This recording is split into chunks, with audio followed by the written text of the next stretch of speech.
atau kegembiraan, kalimat belakangnya sejati. Artinya yang ilahi, yang bukan duniawi. Jadi ada sumber, ada yang sejati. Ini berbicara tentang keilahian. Ini berbicara tentang sukacita yang kekal. Ini berbicara tentang kegirangan yang supranatural, kegirangan yang kekal. Bapak Ibu Saudara yang dikasihi Tuhan, sumber sukacita dan kegirangan sejati kita bisa buka di Mazmur 16 ayat yang pertama sampai ke 11. Tapi saya tidak akan membacakan semuanya di sini. Perlu Bapak Ibu ketahui ya, hari ini bahkan mungkin dari dulu ini adalah hal-hal yang dicari oleh seluruh umat manusia,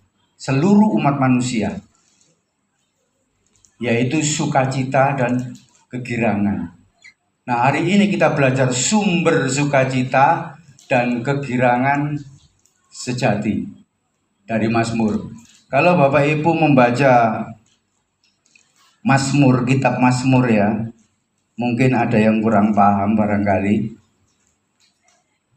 Ada miktam, gitu ya. Ada kalimat miktam dari Daud. Itu maksudnya puisi emas.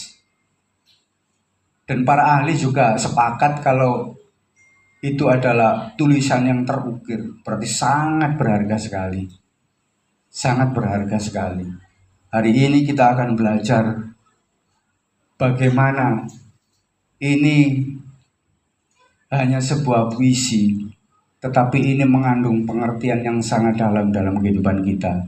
Dan ini sangat dicari oleh seluruh umat manusia tanpa terkecuali, yaitu sukacita dan kegirangan. Siapa di sini yang nggak suka sukacita? Gak ada ya. Semua suka sukacita. Semua suka kegirangan atau kegembiraan. Nah, yang menjadi persoalannya, seringkali kita hidup ini, saya punya gambaran atau ya ilustrasi lah, kincir angin. Sebenarnya saya suruh kasih background kincir angin ini. Kincir angin, tahu ya kincir angin ya? Kincir angin kalau di daerah Gresik sana banyak sekali itu yang buat ini garam itu ya. Kincir angin itu. Tidak ada ya background kincir. Oh ya kecil-kecil ya, terlalu kecil. Kalau mendengar kincir angin, mungkin terbersit dalam pikiran Bapak Ibu Saudara, oh ya saya tahu itu. Itu adalah ikonnya negeri mana? Belanda. Mesti tahu semua. Ini gambarnya kecil-kecil gak kelihatan saya. Kincir angin. Nah, tapi kita tidak berbicara lebih jauh tentang itu. Artinya begini Bapak Ibu. Seringkali kehidupan kami itu, kehidupan kita maksud saya, itu seperti kincir angin. Kenapa? Dia bisa hidup, dia bisa berputar oleh karena hembusan angin dari luar.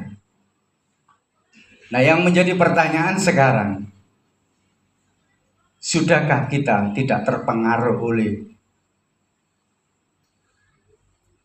rasa senang kita karena dompetnya tebal, rasa senang kita karena keluarganya sudah harmonis, rasa sukacita kita karena semuanya sehat-sehat saja.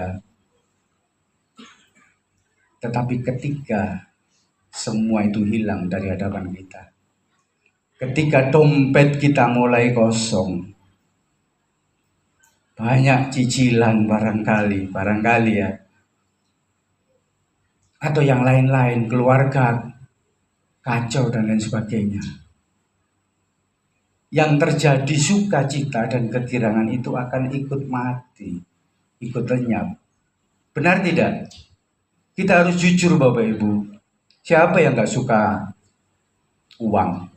Siapa yang gak suka banyak uang? Siapa yang gak suka hidup kaya? Semua suka. Dan itu tidak dilarang oleh Tuhan. Tetapi satu hal ini yang kita pelajari hari ini. bukan itu semua yang mengakibatkan kita mempunyai sukacita yang kekal, kegirangan yang kekal. Maka bagaimana kita belajar hari ini untuk semakin mendalami bahwa kita tidak akan seperti kincir angin. Hidup kita tidak tergantung oleh keadaan di sekeliling kita, tetapi dalam hati kita. Mungkin seperti tadi saya katakan, dompet sedang menipis, atau keadaan keluarga tidak harmonis. Jangan sampai kemudian ketika keadaan seperti itu, atau sakit penyakit yang tidak sembuh-sembuh, kemudian hilang sukacita kita, hilang kegembiraan kita, kegirangan kita.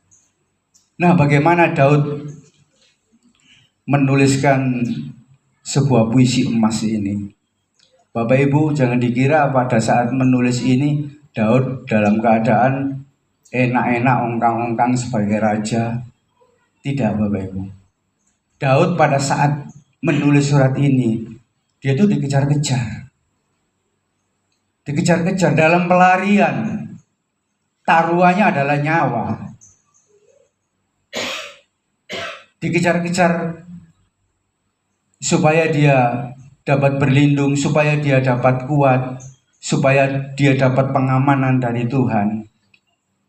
Daud itu mencontohkan kepada kita hari ini. Hari ini hidup tidak gampang, Bapak Ibu. Ibu-ibu terutama mungkin yang lebih berasa. Belanja kebutuhan dapur sekarang sudah stabil enak, besoknya turun. Besoknya lagi naik lagi. Mungkin ibu-ibu di sini yang bisa merasakan yang di dapur itu naik turunnya harga. Nah, saya sebagai pedagang sangat berasa sekali. Nah, kehidupan itu tidak gampang. Tetapi kita sebagai anak-anak Tuhan, jangan sampai terpengaruh oleh situasi yang demikian. Sehingga kita tidak seperti kincir angin. Bapak Ibu Saudara yang dikasihi Tuhan, kita akan belajar hari ini untuk membedah kenapa Daud itu menuliskan puisi emas seperti ini. Dan ini terukir indah untuk kita pelajari sampai hari ini. Menjadi pedoman hidup kita. Karena ini semua akan dicari semua orang di dunia ini. Yang namanya sukacita dan kegirangan yang sejati ini. Kita akan membedah 3 hal tentang kisah daripada Daud ini ya. Yang pertama itu menjadikan Tuhan sebagai harta utama, bukan berkatnya. Menjadikan Tuhan sebagai harta utama, bukan berkatnya. Nah, ini mohon maaf Bapak Ibu ya. Seringkali mungkin kita masih terlena dengan berkat. Hari ini kita diingatkan oleh Roh Kudus. Bukan soal berkat Bapak Ibu. Orang di luar sana itu juga mencari berkat. Tetapi mereka tidak mengenal Tuhan yang benar. Diberkati tidak mereka? Diberkati. Tetapi berkat mereka tidak kekal seperti apa yang kita miliki. Kita itu memiliki Tuhan yang benar, Tuhan yang hidup, Tuhan yang bukan katanya dan katanya, Tuhan yang bukan menjanjikan mungkin atau barangkali, tetapi kepastian dalam hidup kita. Di luar sana nggak ada yang begitu. Semuanya mudah-mudahan dan mudah-mudahan, tidak ada kepastian sama sekali. Kita itu cukup bersukacita sebenarnya. Jadi kita jangan memandang berkatnya. Mungkin yang hari ini masih dalam keadaan mencari pekerjaan atau pekerjaannya sulit, atau di kantor barangkali ada bermasalah. Oke, hari ini kita diingatkan oleh Tuhan melalui penulisan puisi Daud. Bukan soal itu.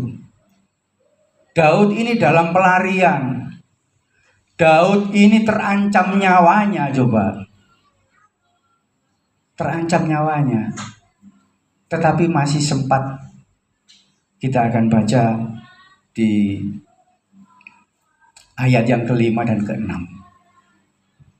Ya Tuhan, Engkaulah bagian warisanku dan pialaku. Engkau sendirilah yang meneguhkan bagian yang diundikan kepadaku. Tali pengukur jatuh bagiku di tempat-tempat yang permai, yang milik pusakaku menyenangkan hatiku. Ini ayat yang ke-5 dan yang ke-6. Bapak Ibu Saudara yang dikasihi Tuhan, ini kan di perjanjian lama ya. Nah, bagaimana hubungannya dengan perjanjian baru? Ternyata di perjanjian baru itu ada, yaitu Rasul Paulus yang terdapat di Filipi, ya, yang terdapat di Filipi 3 ayat 8. Filipi 3 ayat 8. Malahan segala sesuatu kuanggap rugi karena pengenalan akan Kristus Yesus Tuhanku lebih mulia daripada semuanya. Oleh karena Dialah aku telah melepaskan semuanya itu dan menganggapnya sampah supaya aku memperoleh Kristus. Berat Bapak Ibu ya. Berat perjuangan hidup kita mengikut Tuhan kalau kita masih seperti kincir angin, tergantung situasi di luar kita. Sebenarnya persoalan paling berat dalam hidup kita itu adalah berperang melawan diri sendiri. Berperang melawan diri sendiri. Makanya di dalam perjanjian lama Daud menuliskan seperti itu. Kemudian di perjanjian baru Paulus menganggap sampah. Sampah, semua apa yang ada itu sampah. Tapi tidak artinya begini Bapak Ibu. Kemudian kita malas-malasan, tidak mau bekerja, tidak mau nabung dan lain sebagainya. Enggak juga. Tapi jangan sampai berkatnya itu, berkat yang dari Tuhan itu menjadi momok dalam kehidupan kita, sehingga semakin lama kita semakin menjauh dari Tuhan. Kita sudah datang rajin ke gereja, mungkin ya, tapi lama-kelamaan setelah bekerja, mungkin suami istri bekerja, ini istri bekerja, suami bekerja, sampai akhirnya lupa, tidak mau ke gereja. Mungkin dalam hati Bapak Ibu bertanya-tanya, Pak, apakah memang ada pengajarannya di dalam firman Tuhan kalau hanya di gereja saja yang akan diselamatkan? Memang tidak demikian. Tuhan mengajar pun di segala tempat. Tetapi persekutuan itu sangat penting. Itu bukan sebuah alasan. Ya nanti aja kalau aku sudah ini baru nanti rajin ke gereja. Seperti anak saya sendiri itu. Saya kasih tahu, cari pekerjaan yang hari Minggu itu libur. Tapi sampai hari ini masih belum bisa. Tidak artinya kemudian di luar sana tidak bisa bersekutu, tidak bisa memuji Tuhan, tidak bisa menyembah Tuhan dengan benar. Bisa. Tetapi ke gereja ini jauh lebih penting. Karena kita semua ini bersekutu bersama-sama. 2-3 orang berkumpul atas nama Tuhan, Tuhan itu hadir. Nah ini lebih. Tuhan akan lebih memberikan pengetahuan kepada Bapak Ibu Saudara. Sehingga ada kekuatan baru dalam hidup Bapak Ibu Saudara. Bapak Ibu, kalau saya mau cerita kisah hidup ini enggak enak. Tidak akan saya ceritakan kembali. Saya tidak mau flashback tentang itu. Tidak menyenangkan hidup saya. Tetapi saya bisa berdiri sampai hari ini. Seperti apa yang dinyanyikan. Sampai hidup hari ini. Itu karena kemurahan Tuhan. Kenapa? Kenapa? Karena saya tidak bergantung kepada berkatnya Tuhan. Saya bergantung kepada sumber, yaitu yang memberikan berkat itu sendiri, yaitu Tuhan Yesus. Apakah demikian Bapak Ibu saat ini? Katakan amin kalau iya. Bapak Ibu bergantung kepada berkatnya atau sumber berkatnya? Sumber berkatnya ya. Haleluya, beri kemuliaan bagi Tuhan Yesus. Itu Bapak Ibu pentingnya pengajar ini. Mengingatkan kita, jangan sampai kita terlena. Sudah sukses, sudah diberkati, kemudian kita lupa, kita lalai. Padahal semuanya itu, kata Paulus, sampah. Harta kekayaan kita itu semua sampah, tidak ada artinya. Toh nanti kalau kita mati juga ditinggalkan.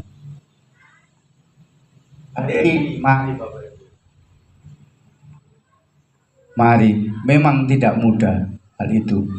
Saya juga terus belajar apa yang dimau Tuhan dalam hidup saya itu. Kerendahan hati, kesetiaan, ketaatan. Dimanapun kita ada, di sela-sela pekerjaan kita pun kita bisa lirik-lirik memuji Tuhan. Kita bisa membaca firman Tuhan, merenungkan firman Tuhan. Dan Bapak Ibu, saya kasih sedikit contoh ya. Ini pribadi saya. Saya itu melatih daya kerja otak saya itu supaya disiplin. Itu mungkin ini bukan hal yang harus dilakukan oleh laki-laki. Itu saya mencoba beberapa bulan ini. Bukan karena saya disuruh, bukan karena saya ingin disanjung, bukan karena saya ingin dipuji, tetapi untuk melatih otak saya, untuk mendisiplinkan otak saya, untuk selalu melakukan hal yang sama itu terus-menerus tanpa disuruh. Itu saya melatih itu supaya saya tekun, saya membaca firman. Apa Bapak Ibu? Bahasa Jermannya kora-kora. Cuci piring itu loh. Kora-kora. Nggak disuruh sama istri saya. Dan saya tidak mencari pujian. Saya tidak mencari supaya saya dihargai, tidak. Itu untuk melatih otak saya. Supaya setiap saya pulang dari lapak, datang itu lihat piring apa segala macam, saya bersihkan. Awalnya agak enggan, ini bukan kerjaan saya sih sebenarnya. Tetapi demi untuk melatih otak saya itu, supaya tertanam saya benar-benar selalu membaca firman Tuhan. Di sela-sela pekerjaan saya sesulit apapun. Dulu-dulunya enggak Bapak Ibu. Mari sekarang. Dan itu saya rasakan Bapak Ibu. Saya rasakan betul. Kita nggak usah meminta berkatnya. Tuhan tambah-tambahkan berkatnya. Tuhan tambah-tambahkan. Ketika kita setia, ketika kita taat membaca firman Tuhan. Jangan anggap remeh loh ya membaca firman Tuhan saja. Coba yang masih saat ini masih belum atau ogah-ogahan membaca firman Tuhan. Mulai saat ini, baca aja firman Tuhan itu. Baca aja. Nanti Roh Kudus akan tunjukkan. Karena hatimu sudah termeterai, kamu ingin tahu firman Tuhan dan apa yang harus saya lakukan dalam hidup. Itu saya mencoba seperti itu Bapak Ibu. Saya mencoba melatih otak saya untuk supaya terus saya lakukan. Bukan pekerjaan laki-laki yang namanya kora-kora itu, cuci piring itu. Tapi saya lakukan. Itu untuk melatih. Itu contoh Bapak Ibu ya. Kalau mungkin yang bapak-bapak yang lain atau ibu-ibu mempunyai kegiatan apa yang membuat setiap habis ini aku mesti lakukan ini, habis ini aku lakukan ini, diprogram dalam hidup ini.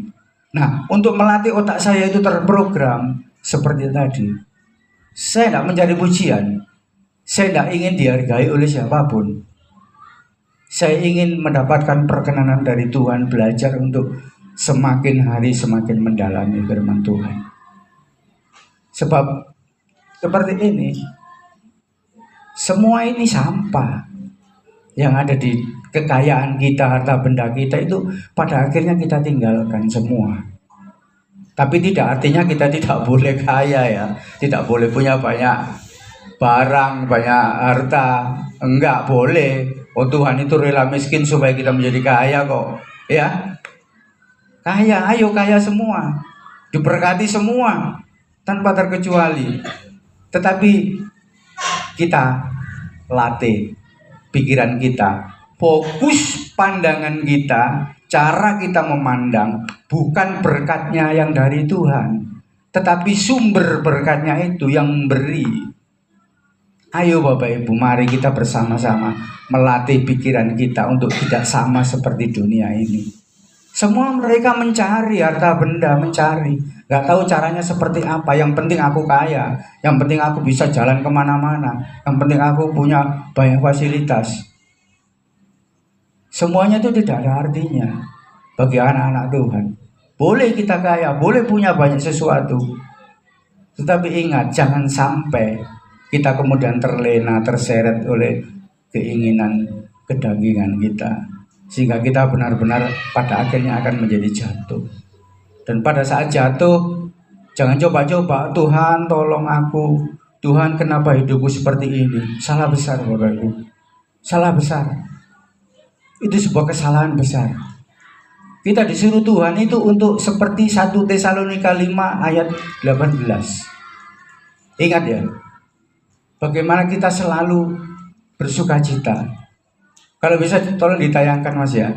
Ini favorit ayat saya, 1 Tesalonika 5 ayat 18 ini.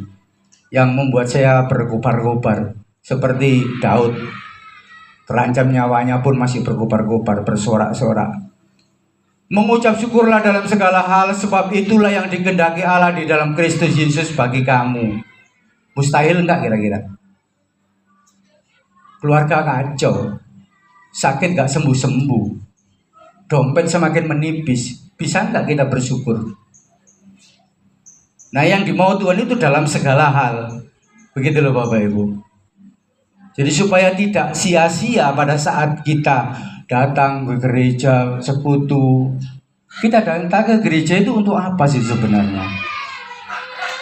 Untuk apa? Kita itu melayani Tuhan. Kita datang ke gereja berkumpul itu melayani Tuhan. Supaya kita dapat pencerahan, mendengarkan firman-Nya Tuhan, kemudian dapat melakukannya dalam kehidupan sehari-hari. Beda dengan yang sekolah STT ya. Kayak Pak Bawi begini, sudah tahu itu.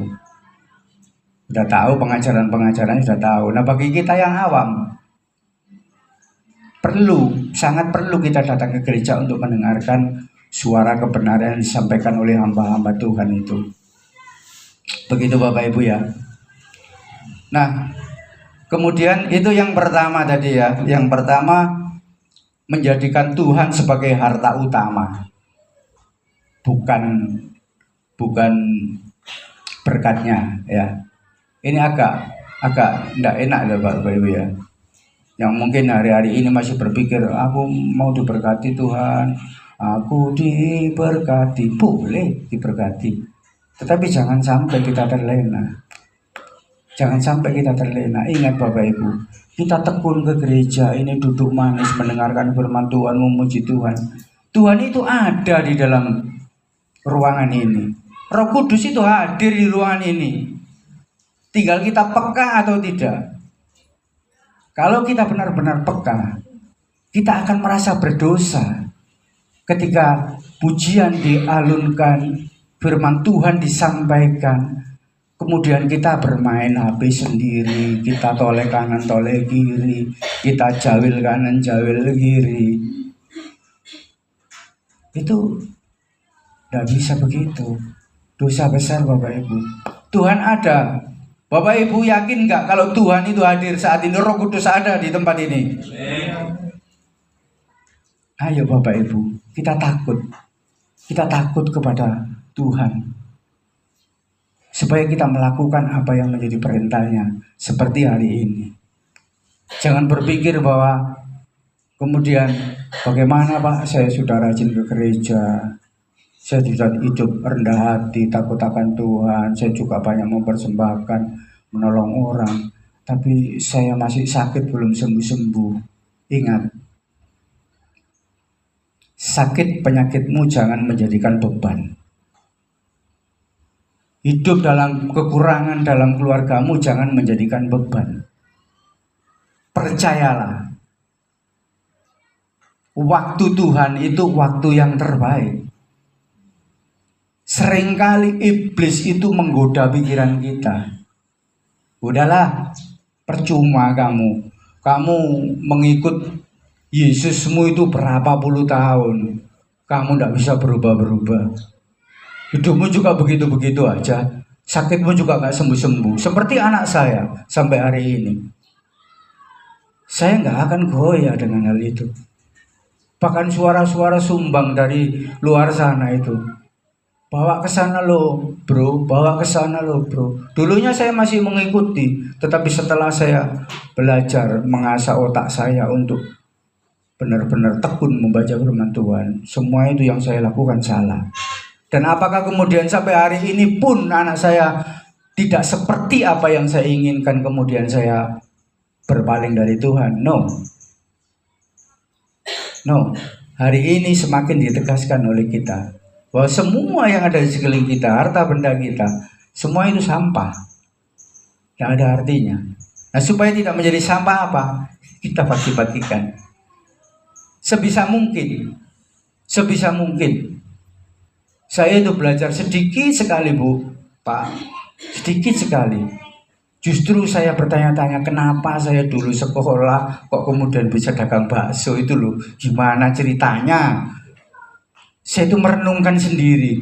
Ternyata lewat saya berdagang itu, saya bisa memberi orang. Tapi sedikit Bapak Ibu, misalkan beli cemban gitu saya tambahi, beli nomban saya tambahi. Oh, bakso apa itu mau? Itu loh. Mesti ada saya tambahi di situ, saya tambahi di situ.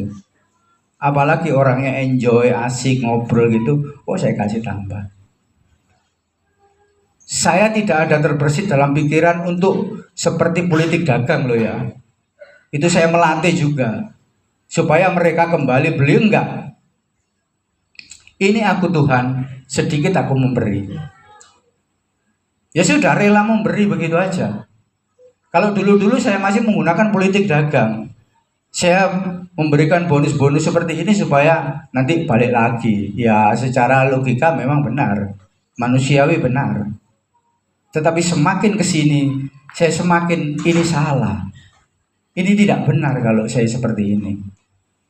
Jadi saya memberi, yang memberi aja. Tidak ada motivasi apa-apa untuk nanti Tuhan supaya berkati. Seperti di luar sana.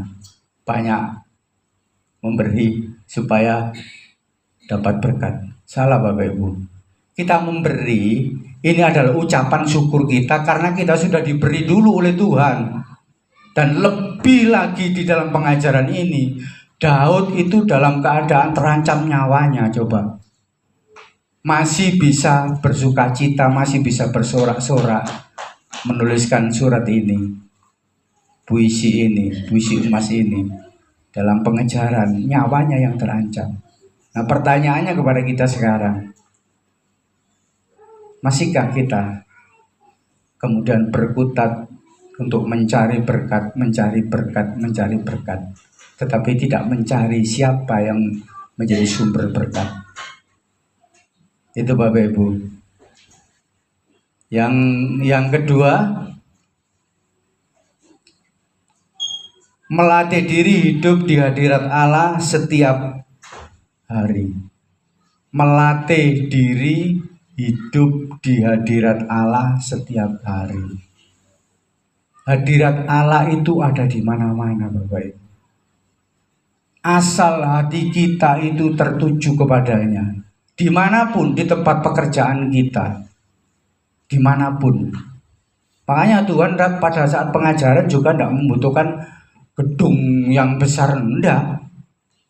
Di perahu, di tepi pantai dia mengajar. Ini memang agak kurang enak ya didengar ya. Tuhan sendiri itu menyuruh membangun gereja yang hidup, bukan gedung. Saya tidak akan sepakat kalau kita membicarakan tentang gedung saja, memperbaiki gedung saja. Saya tidak sepakat. Perbaiki pribadi, masing-masing pribadi. Ini adalah perintah Tuhan, ini tidak bisa disangkal.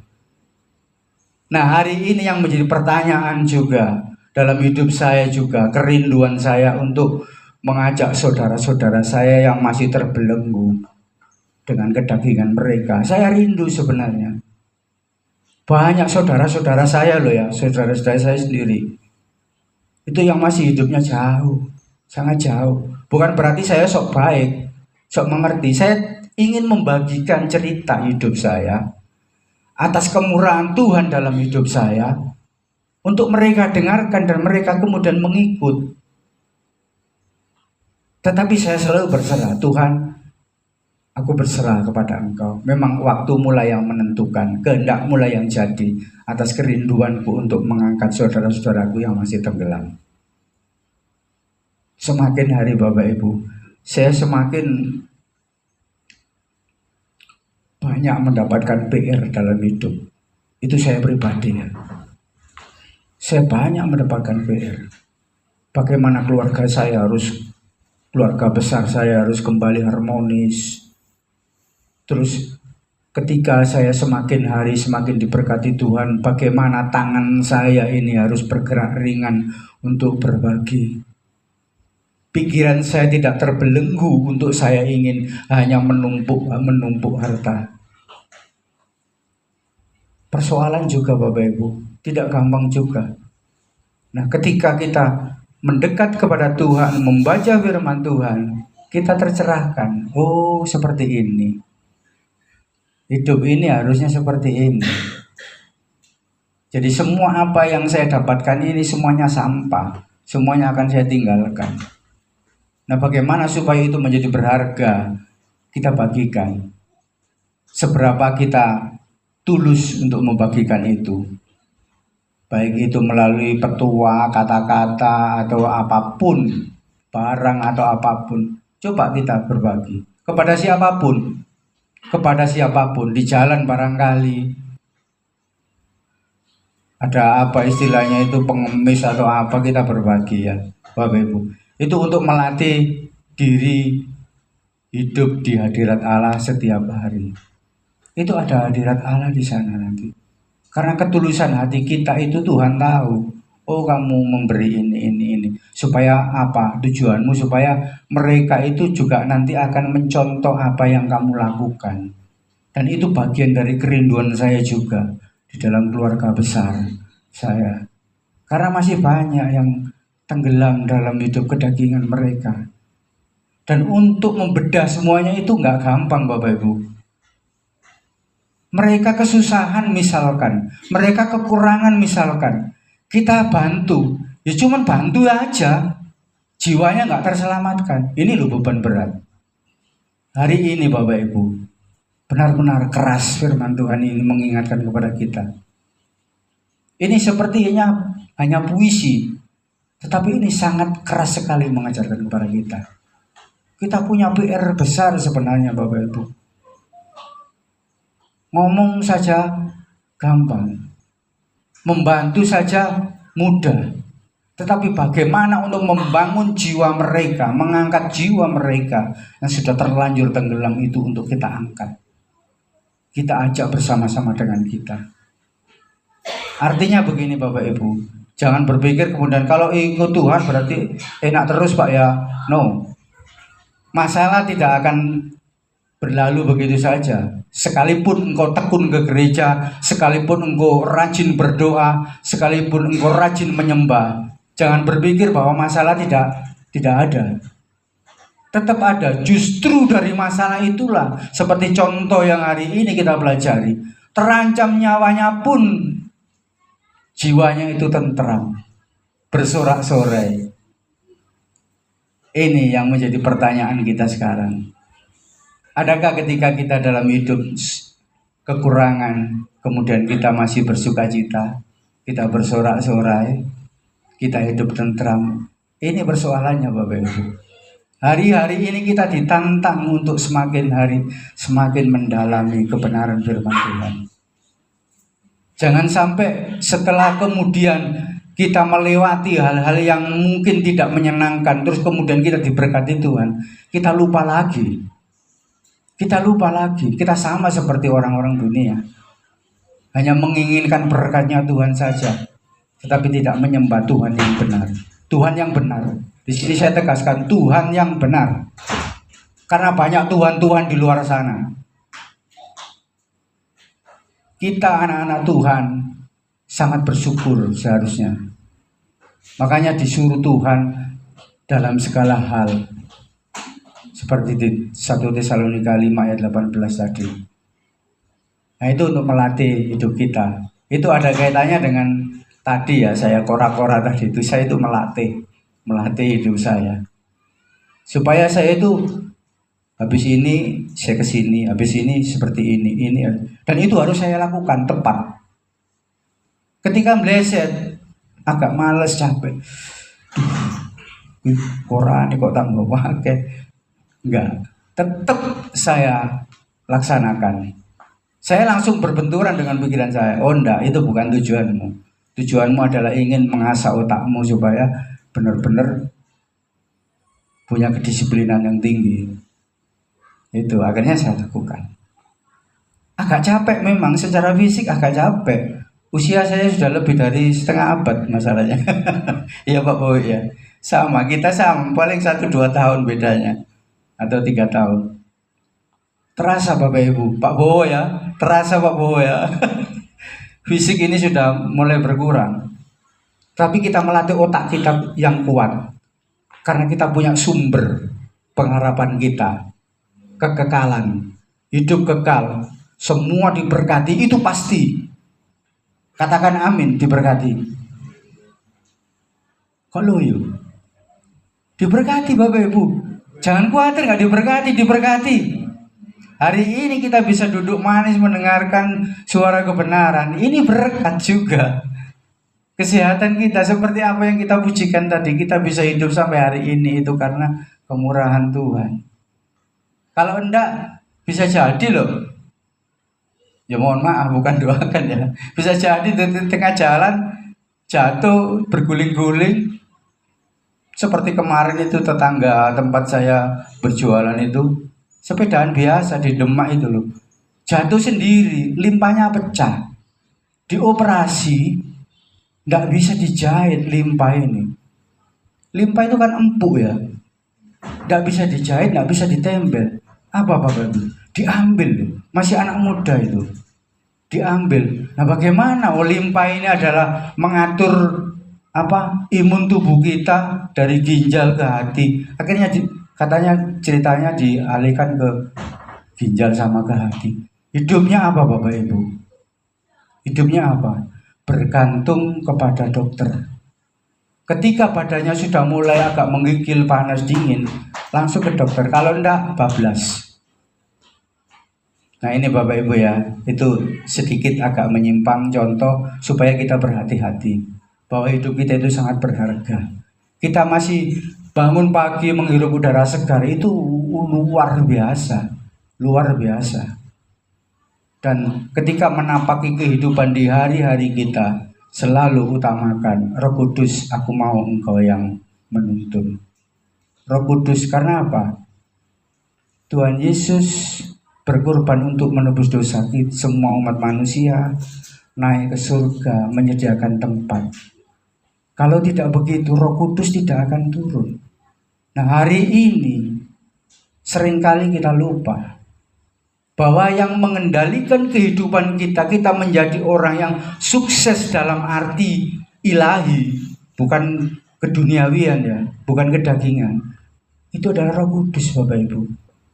Kita harus belajar peka, mendengarkan suara Roh Kudus, supaya kita dapat membedakan kehidupan kita ini dengan orang-orang yang tidak percaya sama Tuhan. Kita berdoa dalam nama Tuhan Yesus, tapi pimpin Roh Kudus hidupku, pimpin setiap jalan-jalanku. Roh Kudus Engkau yang berotoritas atas hidupku. Benar Bapak Ibu? Suara itu, saya pikir kayak ada suara terus saya dengar lirih-lirih. Enggak Bapak Ibu, itu yang saya rasakan loh. Enggak begitu.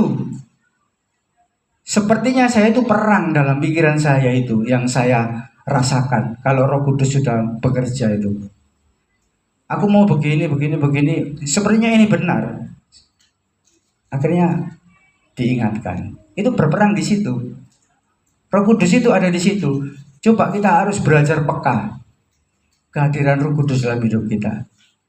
Ini bukan dongeng ya Bapak Ibu ya. Ini bukan cerita bohong ya. Ayo kita rasakan supaya kita tahu kehadiran Roh Kudus dalam hidup kita itu seperti apa. Supaya kita benar-benar merasakan dan apa yang harus saya lakukan besok. Seringkali ini bertentangan Bapak Ibu. Saya sama istri saja bisa bertentangan. Apalagi sama anak-anak saya. Ketika saya mengatakan A misalkan, Ini bertentangan. Saya tanyakan sama Roh Kudus. Jalan terus. Biarpun mungkin istri saya, anak saya nggak setuju, saya jalan terus. Karena Roh Kudus menyuruh jalan terus. Itu Bapak Ibu ya, kita belajar peka untuk melatih diri kita. Nah kemudian yang ketiga, yang terakhir Bapak Ibu ya, supaya kita tidak lama-lama. Yang ketiga, ini saya singkat-singkat saja Bapak Ibu ya. Memiliki pengharapan yang pasti akan masa depan. Nah ini loh, seringkali kita, apalagi yang sudah berusia seperti saya, itu selalu mencemaskan keadaan fisik, mencemaskan gimana anak-anak saya nanti, gimana cucu saya nanti, gimana kehidupan saya nanti. Selalu ada kecemasan di dalam hidup kita. Memiliki pengharapan yang pasti akan masa depan, inilah harapan kita yang pasti, mengikut Tuhan. Kita sungguh sangat beruntung Bapak Ibu. Dulu mungkin Bapak Ibu mungkin ada pernah dengar seorang pendeta itu sakit ya. Dia itu dalam keadaan sakit. Tetapi pada saat itu dia itu didaulat untuk menyampaikan firman Tuhan. Saya pernah melihat kisahnya itu. Dia itu sakit, bahkan jalan ke mimbar itu ngerangkak dia. Tetapi semua demi kemuliaan nama Tuhan. Semua demi melayani Tuhan. Dia lakukan. Dan apa Bapak Ibu endingnya? Setelah turun dari mimbar, loh kok gak ada sakit saya ya? Itu loh Bapak Ibu. Gak berdoa, gak minta apa enggak. Dia karena didaulat untuk menyampaikan firman Tuhan, sakitnya setengah mati punggung belakangnya itu dalam ceritanya. Bahkan dia naik ke mimbar itu agak bongkok-bongkok gini. Dia bilang apa? Tuhan terima kasih. Dia selalu bersyukur. Tuhan terima kasih, aku masih memberikan engkau kesempatan untuk bernapas dan menyampaikan kebenaran-Mu. Disampaikan. Habis khotbah turun dari mimbar. Loh, kok seperti nggak ada penyakit, nggak ada apa-apa, hilang. Bapak Ibu percaya nggak? Itu bisa terjadi loh Bapak Ibu kalau kita imani. Bisa terjadi. Hari ini mungkin datang ke gereja dengan kaki yang sakit. Tuh nyeri sekali kakiku. Nggak apa-apa lah, kewajiban. Datang aja ke gereja. Jangan salah, jangan karena kewajiban ya. Karena kerinduan kamu untuk mau bersekutu melayani Tuhan. Nanti pulang tahu-tahu, sih, bersehat ini. Bisa loh Bapak Ibu gitu. Bisa terjadi. Saya banyak cerita sebenarnya di dalam jualan itu, banyak saya cerita. Yang aneh-aneh itu banyak. Yang kadang, iya begini baiknya Tuhan itu ya. Saya ini loh siapa?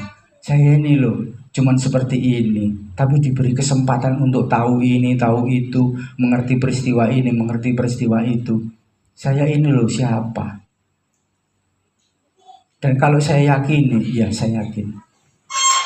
Keajaiban Tuhan bisa terjadi kapan saja. Mujizat Tuhan bisa terjadi di mana saja. Mujizat Tuhan bisa terjadi walaupun kita sama sekali tidak punya pengharapan. Dalam arti kita tidak berharap ini harus selesai. Tetapi ketika Tuhan bermurah hati untuk mencurahkan Roh Kudus-Nya menolong hidup kita tanpa kita minta pun, Tuhan lakukan. Benar Bapak Ibu, saya sering melakukan itu dalam karya saya berjualan itu. Banyak sekali kebaikan Tuhan yang saya rasakan dalam hidup saya. Nah, inilah harapan kita sebagai anak-anak Tuhan. Kita punya pengharapan yang pasti. Tidak mudah-mudahan. Apalagi ini kok mudah-mudahan. Pasti. Jadi jangan kemudian saat ini masih belum punya apa-apa, saat ini masih hidup kelihatannya susah. Jangan gelisah Bapak Ibu, jangan cemas, jangan seperti kincir angin akan hidup ketika mendapat tiupan angin. Tetapi ketika semuanya angin hilang, bersama itu juga akan mati. Jadi jangan kita kemudian kalau sudah diberkati Tuhan, euforia dengan keinginan kita sendiri, main ke sana, pergi ke sana, jangan Bapak Ibu. Tuhan tahu kok. Nanti Tuhan akan seperti yang beberapa waktu yang lalu saya sampaikan. Tuhan akan sedikit mengambil. Diberkati, tetap diberkati. Tapi nanti sedikit disentil. Ini loh, kamu salah mendapatkan berkatku. Disentil sedikit. Ini loh, kamu masih kurang. Makanya tadi saya katakan, jangan kemudian kita minta tolong Tuhan, kenapa aku harus seperti ini? Tolong Tuhan. Jangan. Tuhan itu pasti selalu menolong. Selalu menolong. Pasti masa depan kita akan terjamin. Dan yang paling utama, kita mengikut Tuhan Yesus. Pikiran kita tidak berhenti di kuburan Bapak Ibu. Memang semua kita mati nanti. Betul ya Bu ya? Betul Ma ya? Kita semua mati. Tetapi tidak berhenti di situ pengharapan kita sebagai anak-anak Tuhan. Kita punya kepastian hidup yang kekal, dijamin oleh Tuhan. Karena Tuhan yang punya surga. Tuhan yang punya kekekalan. Jadi jangan pernah menyesal kalau hari ini mungkin saudara belum begitu diberkati, belum sampai kepada pikiran yang kamu inginkan itu tercapai. Tetapi bersyukurlah, Tuhan selalu beserta dalam hidup kita. Dan di sini dikatakan dalam kisah ini, Daud itu berkata bahwa Tuhan ada di sebelah kananku. Tuhan ada di sebelah kanan kita. Jadi apapun kehidupan kita nggak akan sampai terjungkal-jungkal. Tuhan pasti menolong. Yang kelihatannya mungkin tidak mungkin, pasti saatnya tiba, Tuhan pasti menolong. Seperti yang beberapa waktu yang lalu saya ceritakan waktu anak saya menikah itu. Nah, sekarang sudah ambil 2 ini, puji Tuhan. Itu di USG laki-laki katanya, dan namanya sudah diberi, namanya luar biasa, diambil dari Alkitab. Itu. Jadi saya sebagai orang tua sangat senang, sangat bersyukur, tetapi saya tidak akan pernah lupa bahwa saya tidak akan terlena dengan sukacita saya. Saya selalu bawa kehadirat Tuhan, biar memberikan kekuatan di saat nanti kelahirannya juga diberi kelancaran oleh Tuhan, sehingga mamanya juga sehat, anaknya nanti keluar juga sehat, dan kedepannya bisa menjadi pelayan-pelayan Tuhan yang baik. Karena apa? Karena kita dijanjikan oleh Tuhan kepastian, semua kita pasti masuk surga. Loh, kok sepi? Semua kita pasti masuk surga. Amin dong. Amin, pasti ini, bukan dongeng. Enggak mudah-mudahan, pasti pengikut Kristus pasti masuk surga. Enggak ada cerita lain. Makanya ayo tekun, baca ini firman Tuhan ya. Kita belajar dan kita melatih mental kita sendiri, melatih pikiran kita sendiri. Bagaimana cara Bapak Ibu akan berbeda-beda seperti yang saya contohkan tadi. Supaya kita itu disiplin, mendisiplinkan diri kita. Itu Bapak Ibu ya, kurang lebihnya. Yang ketiga, memiliki pengharapan yang pasti akan masa depan.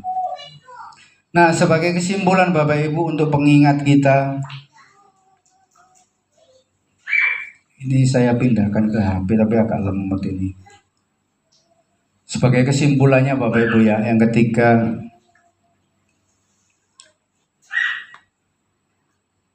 fokus kita di ayat yang ke-9 tadi ya. Di Mazmur 16 ayat pertama sampai yang ke-11 itu fokusnya di ayat yang ke-9. Sebab itu hatiku bersukacita dan jiwaku bersorak-sorak, bahkan tubuhku akan diam dengan tentram. Ini kan sangat mustahil Bapak Ibu. Oh dikejar-kejar mau dibunuh loh. Kok bisa mengatakan seperti ini di ayat yang ke-9. Ini sebagai pengingat kita ya. Hidup kita ini dikejar-kejar, mohon maaf. Dikejar-kejar debt collector barangkali ya. Kok bisa-bisanya bersorak-sorai, "Ore, aku dikejar debt collector." Gak mungkin kan? "Ore, aku bisa hidup tentram." Artinya apa Bapak Ibu? Karena kita sudah ada kepastian jaminan pertolongan dari Tuhan. Dan bukan karena keadaan yang mengancam kehidupan kita, itu yang akan nanti untuk menenggelamkan, menjatuhkan kita. Tetapi kita punya pegangan yang kuat. Tuhan ada di sebelah kanan kita. Tuhan siap menolong kapanpun. Jangan pernah membayangkan masalah saya itu sudah nggak bisa diselesaikan. Jangan bilang seperti itu. Pasti diselesaikan. Karena apa? Tuhan Yesus ada di sebelah kanan kita. Tuhan Yesus sanggup menolong kehidupan kita. Itu pasti Bapak Ibu. Masalah tetap ada. Gak boleh kita menghindar dari masalah. Ini fokusnya di ayat 9 ya. Untuk mengingatkan kepada kita, Tuhan adalah harta utama kita. Yang kedua, hadiratnya senantiasa menyertai kita tiap jam. Kemudian yang ketiga, masa depan kita sudah dijamin sampai kekekalan. Oh, masuk surga no kita. Enak kan? Jadi mengikut Tuhan, makanya rajin di gereja, kumpul-kumpul. Bukan hanya sekedar kumpul-kumpul seneng-seneng, tapi kumpul-kumpul supaya Tuhan memberikan kekuatan yang lebih. Kita saling mendoakan satu dengan yang lain. Bukan sekedar kumpul-kumpul, mejeng-mejeng, bukan ya. Tapi kumpul-kumpul untuk mengumpulkan daya pikir kita ini untuk fokus memandang Tuhan, untuk saling mendoakan. Itu Bapak Ibu ya. Saya kira saya akhiri